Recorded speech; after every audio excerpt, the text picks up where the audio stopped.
So, we're moving on now to a discussion of the inverse trigonometric functions. So, what I hope to do in this section is to, at the very least, provide a review about where the inverse trigonometric functions come from and what they actually mean, and then introduce some new material in discussing their derivatives and some anti-differentiation properties as well. Now, the first major problem that you might think of is how can we possibly construct an inverse to a trig function? None of the trig functions are one-to-one, right? None of them are one-to-one. They all fail the horizontal line test. You look at a sine wave, that's going to fail the horizontal line test infinitely many times. So what does it even mean to say that there is an inverse to this thing? Because there clearly isn't. So we have to be very precise about what we actually mean when we refer to something like an inverse sine function. So what we have to do is we have to restrict the domain of any trig function that we come across before we can consider giving it an inverse. So let's start with the sine function and constructing an inverse for this thing, which, again, it's not going to be a true inverse. It's going to be a partial inverse at best. So for the sine function, the domain is all real numbers. The range is the interval from -1 to 1. So let's go over to GeoGebra.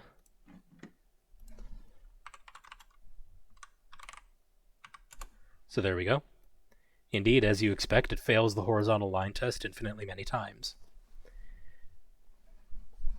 Now, we want a one-to-one function. So what we can do is we can just cut off all of the bits which make this fail to be one-to-one. In particular, let's restrict our attention only to this bit right here. This first bit near the 0.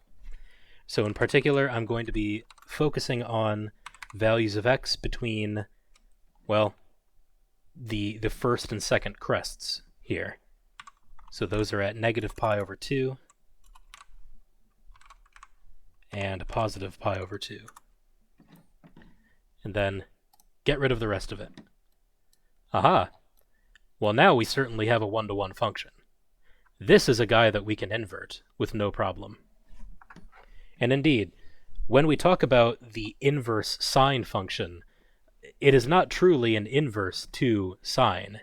It is an inverse to this thing, which is, it agrees with the sine, but only up to a point. And that is going to be the case for all of the inverse trig functions. They are not true inverses. They are inverses of some restricted version of the trig function that they are coming from. So, that is what we call the inverse sine, the inverse of the thing I just showed you. And it is denoted with this notation, sine power -1. Let me just say right now, before moving on, that I hate this notation.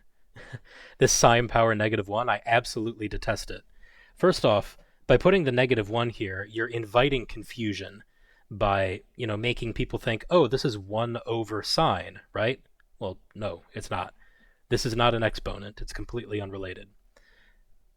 Also, because the notation f -1 already exists for inverses, this is going to make you think that it is an inverse to the sine function, which, again, as I have already been saying, it is not. This is not an inverse to sine. No such thing exists. It is an inverse to a restricted sine. So I will still use this notation occasionally because it pops up in the book, but just understand that I am not doing it of my own free will. I'm only doing it because it's in the book. The notation that I prefer is this, arcsine. It means literally the same thing. I just think it looks cooler. And it doesn't have this stupid exponent. Anyway. So, The inverse sine function, or arcsine function, has as its domain -1 to 1, and as its range -π/2 to π/2, right? Because it is defined as the inverse of the restricted sine function. So sine, but with its domain chopped down to only -π/2 to π/2. So that is why the range of the arcsine is -π/2 to π/2. It's taken from this restricted domain. Because remember, in going from a function to its inverse, the domain and the range flip positions. So, in accordance with it being an inverse, we have the following identities. And these are all pretty much copy-pasted from the properties of inverses from a few sections ago. It's just important to remember that the output of the arcsine function is always going to be between -π/2 and π/2. So that can cause some confusion when, for instance, you are trying to evaluate an expression like this, arcsine sine. You would think that being an inverse, these guys would just cancel out, right? Well, not necessarily. See, because the output of the arcsine has to be between -π/2 and π/2.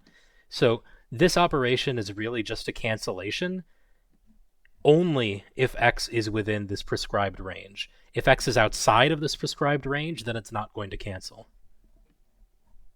If you do it in the opposite direction, though, then it's fine. Sine and arcsine cancel no problem. But arcsine sine, you really have to be careful, because arcsine only outputs between these two numbers. And I'm going to make that clear in the first example that we do of how we can deal with that. And just as a reminder, we have these identities. These are standard trig identities. They're all the same identity, in fact.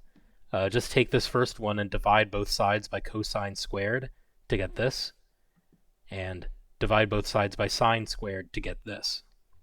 These are called the Pythagorean identities, and they are worth committing to memory right now, because they are going to be indispensable, not just in this section, but in later sections coming up. Okay, so first off, let us evaluate the inverse sine of 1/2. Okay, so I'm going to make reference to this first property up here.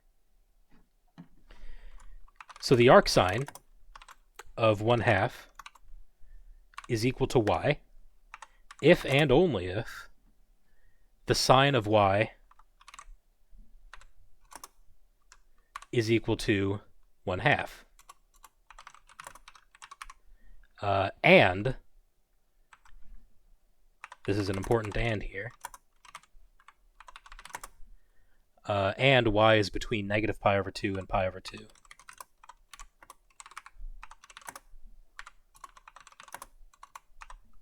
We have to respect the range of the inverse sine function as we have defined it. So the question is, what is y?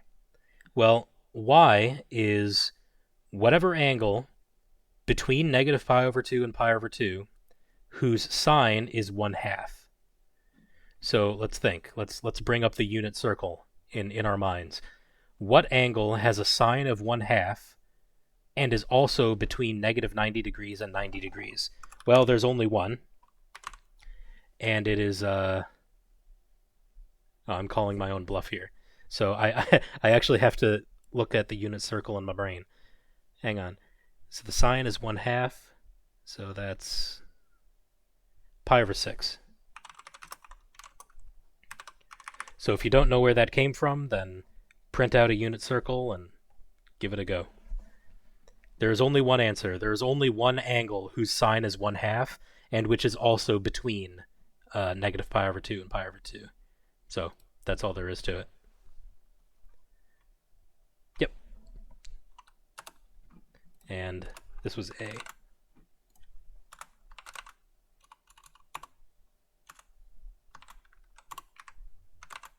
As for B, Now this one is going to be a little bit more complicated.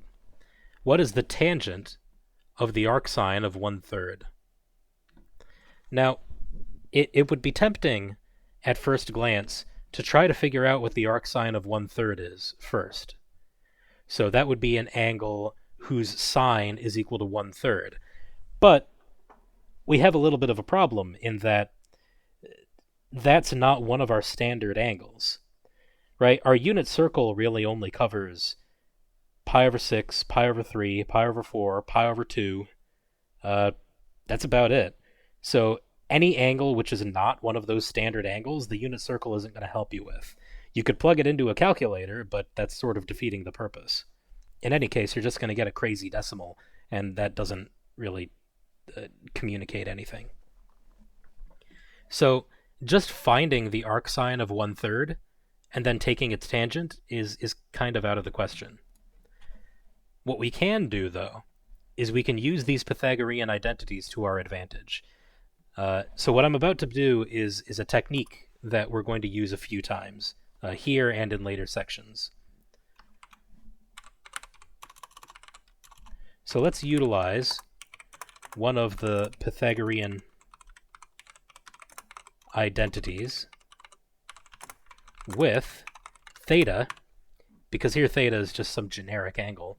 Let's take theta to be arcsine of 1/3. Okay? Now, if we're going to plug this into one of the identities, it sure would be nice if this arcsine ended up getting canceled out. So I want to pick an identity that has a sine in it. Okay, well, that's looking good. But I also want there to be a tangent in it, because ultimately I'm interested in the tangent of this angle. So, which of these three identities has both a sine and a tangent in it? Well, not this one, doesn't have a tangent. Not this one, doesn't have a sine. Ah, it's this one. Now, it may not immediately look like that, but it does, because cotangent is just 1 over tangent, and cosecant is just 1 over sine. So plug this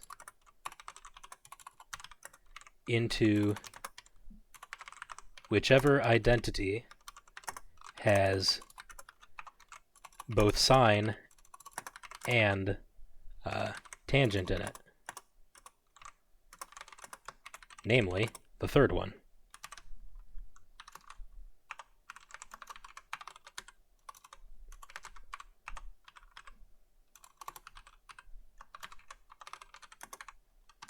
Okay, so let's plug that in and see what happens. So 1 plus cotangent squared of arcsine of 1/3 equals cosecant squared of arcsine 1/3. And then, as I was suggesting, let's go ahead and rewrite these so that the tangent and the sine are both evident. So cotangent is the same as 1 over tangent.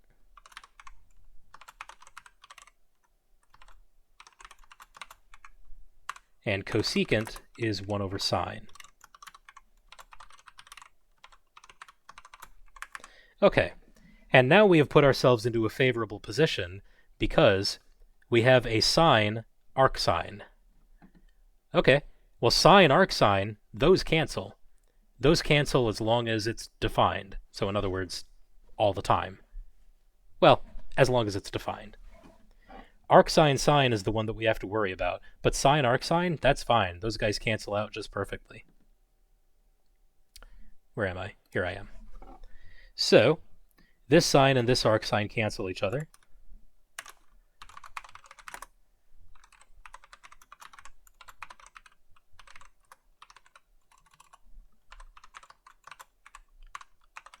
And we are left over with 1/3 squared, because it's still the whole thing is being squared. Okay. Well, now we're almost done, because what was the question asking us to do? Well, to find the tangent of the arcsine of 1/3. And there it is, tangent arcsine of 1/3. So all we need to do now is solve this equation for tangent arcsine 1/3.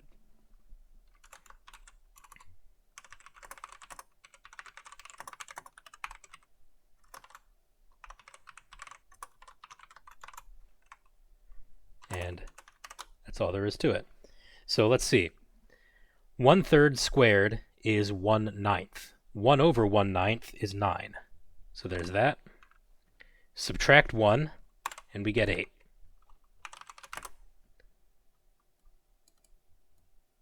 And let me just copy and paste this because I'm getting tired of typing it. So there's that. Now, let's take the reciprocals of both sides. So just flip both sides upside down.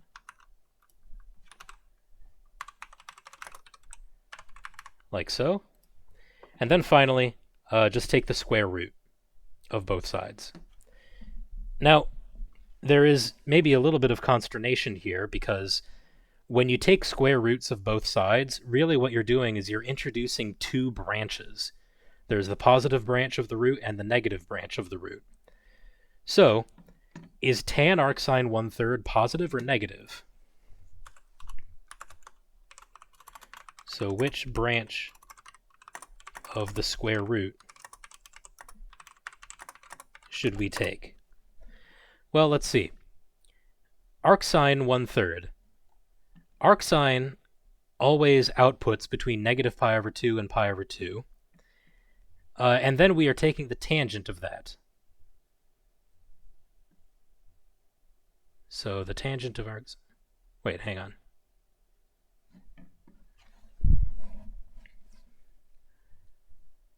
Yeah, arcsine 1/3 has to be between negative pi over 2 and pi over 2.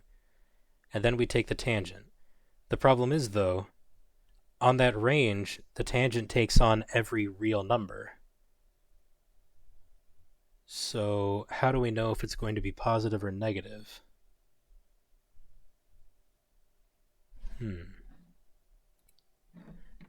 Okay, I figured it out. Sorry. So arcsine of 1/3, right? Arcsine 1/3 is an angle who gives us a sine of 1/3. Now, that means it's positive, right? So arcsine 1/3 must be positive since the sine of any angle, because the sine of any angle which is negative would give you a negative number.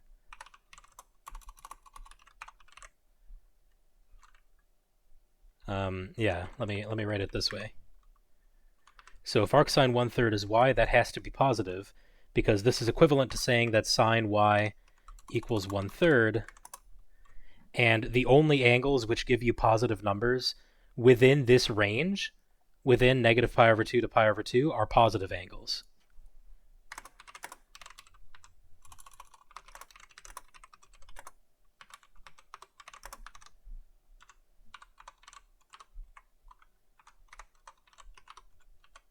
So the only angles within that range which have positive signs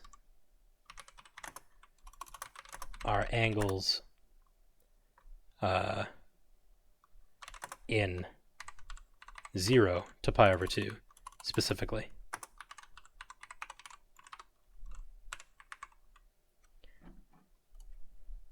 Right?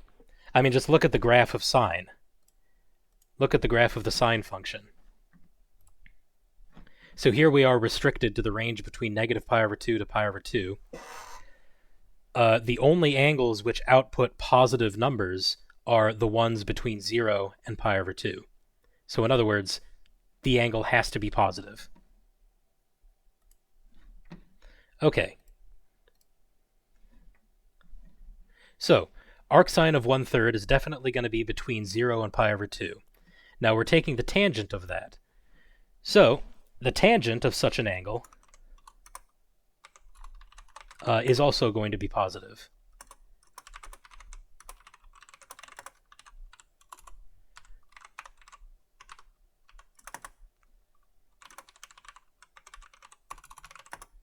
Hence, we can conclude that tan arcsine 1/3 has to be positive, and so we take the positive branch of the square root.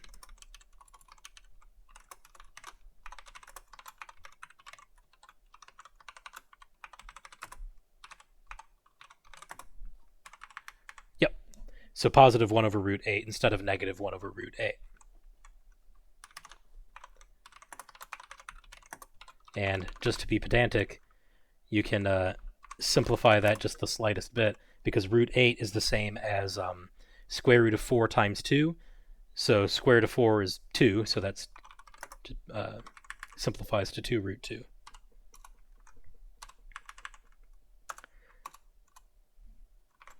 Anyway, so a little bit more work went into that one.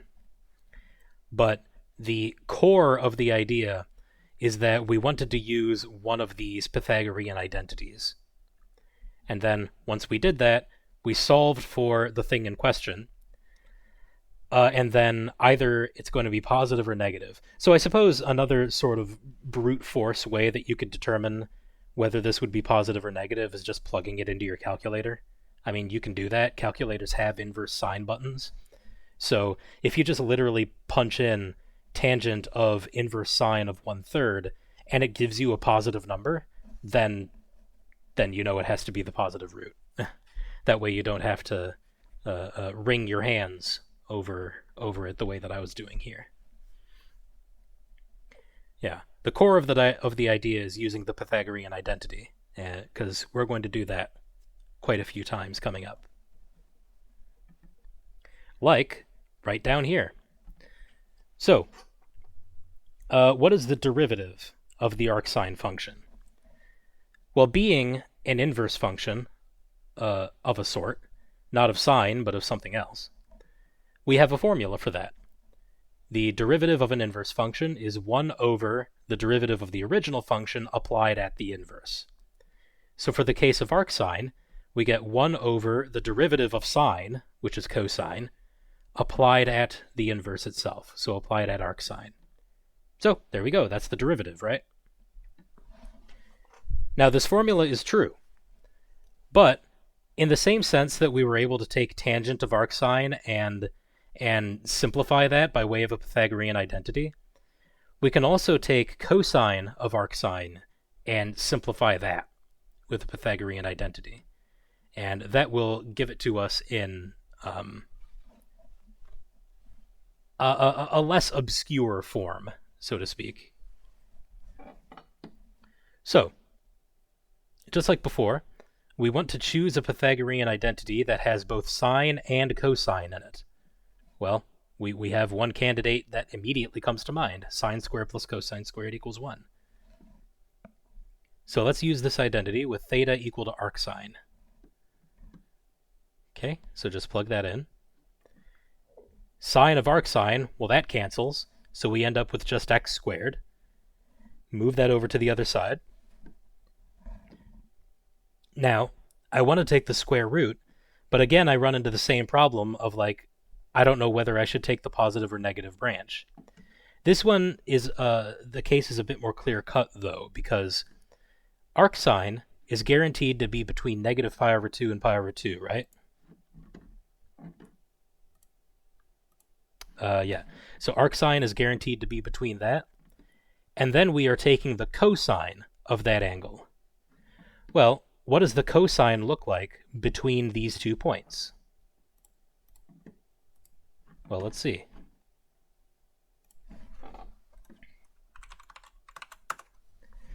So if we are only interested in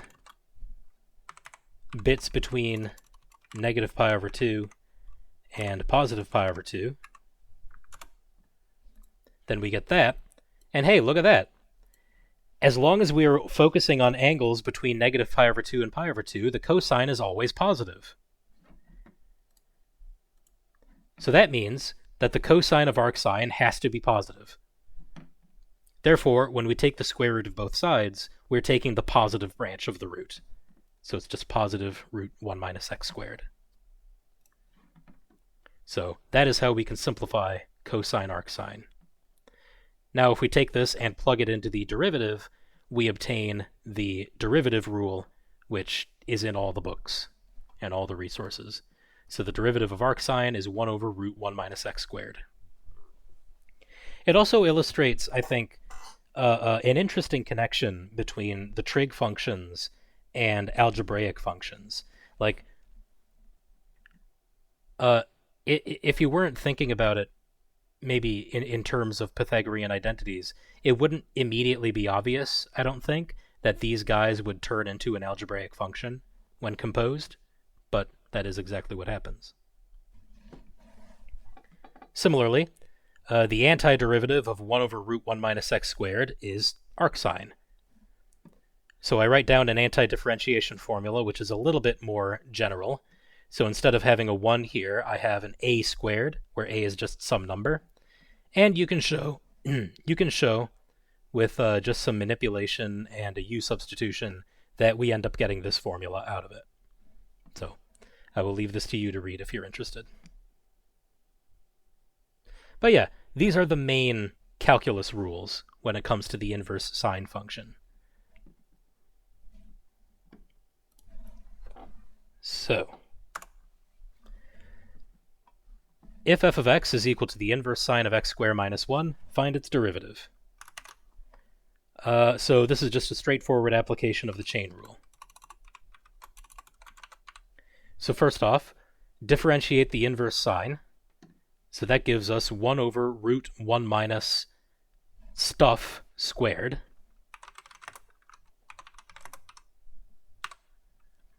Because instead of x, I have to put in, well, whatever was in the argument of the function.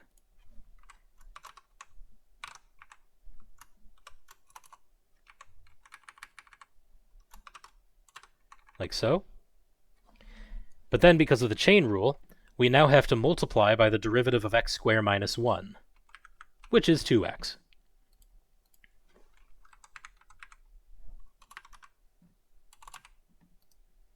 So there you go. That's all there is to it. I suppose you can wring your hands about simplifying this bit under the square root if you want. I don't really care. Find the definite integral of that dude. Okay, well, this looks awfully similar to the integration formula that I have written up here. The only problem is, instead of having an x squared, I have a 4x squared. Well, that's easy enough to fix. We just introduce a u substitution. So let's let u equal 2x. Why? Because 4x squared is equal to 2x squared, right? 2 squared is equal to 4. So if I let u equal 2x, then this is going to end up being 1 minus u squared, and then I will be in the position to apply this formula, where in this case a is equal to 1. In any case, as is the procedure with u substitution, you then take the derivative and then solve for dx.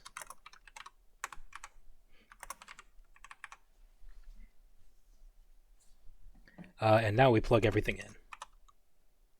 Oh, and since this is a definite integral, we also have to deal with the bounds. I always forget to do that. So when x is equal to 0,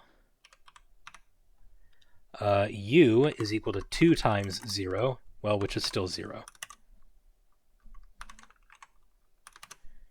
When x is equal to 1/4, u is equal to 2 times 1/4, which is 1/2. So those are the new bounds for the integral. So 0 to 1/2, 1 over root 1 minus u squared. And then instead of dx, I write 1/2 du.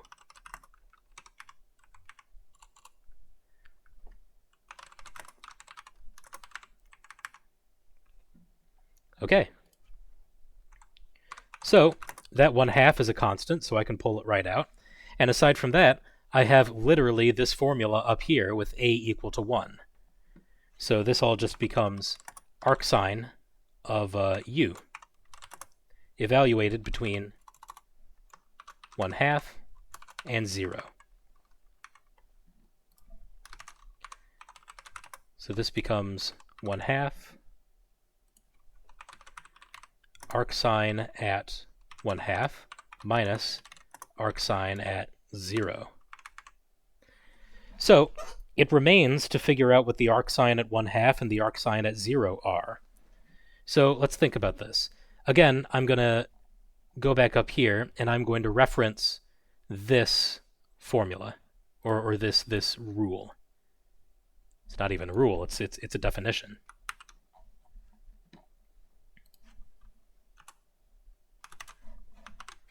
So let's see. So arcsine 1/2 is equal to, well, whatever it is, if and only if the sine of y is equal to 1/2. Wait a second, we already did this, didn't we? Yeah, we already did this. Arcsine of 1/2 is pi over 6. Oops.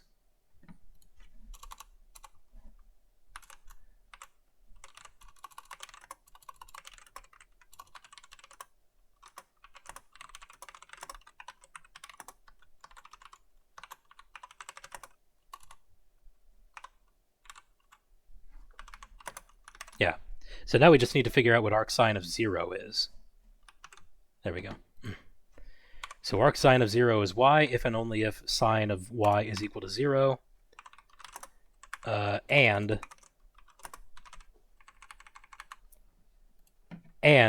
y is between -5